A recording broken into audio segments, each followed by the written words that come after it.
Torej, monografija je izšla v knjižni zbirki Etnologika dissertationes Inštituta za slovensko narodopisje.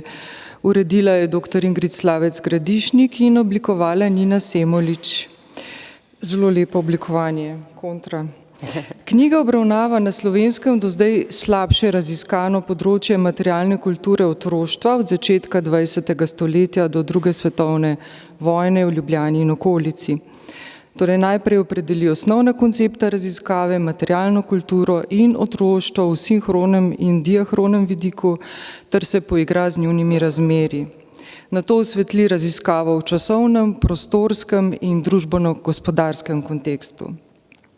Jedro knjige je etnološka raziskava, ki temelji na ustnih, pisnih in slikovnih virih, ter odstira prehransko kulturo, oblačilni videz, stanovanjsko in igralno kulturo majhnih Ljubljančanov in Ljubljančank, ki so odraščali v različnih gmotnih in družbenih pogojih, redkeje dobro hranjeni in imenitno oblečeni v ogrevanih meščanskih stanovanjih ali enodružinskih hišah, in pogosteje enolično hranjeni, slabše oblečeni ter bosi na ulicah in dvoriščih neogrevanih skromnih hišk in tudi barak.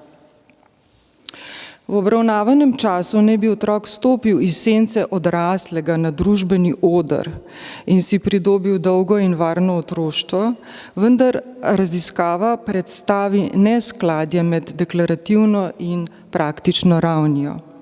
Otroštvo, kakor si ga je predstavljala švedska sufražetka Ellen Key, ki je 20. stoletje razglasila za stoletje otroka, so živeli redki meščanski otroci, drugi pa v duhu uvodnih besed terenske pripovedi.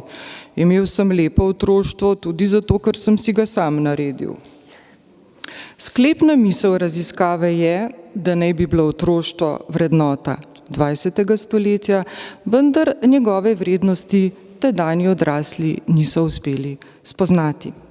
Če strnem, v monografiji je v ospredju etnološka raziskava materialne kulture majhnih Ljubljančanov in Ljubljančank v prvi polovici 20. stoletja, vendar nista zanemarljivi poglobljeni uvodni analizi koncepta materialne kulture in koncepta otroštva.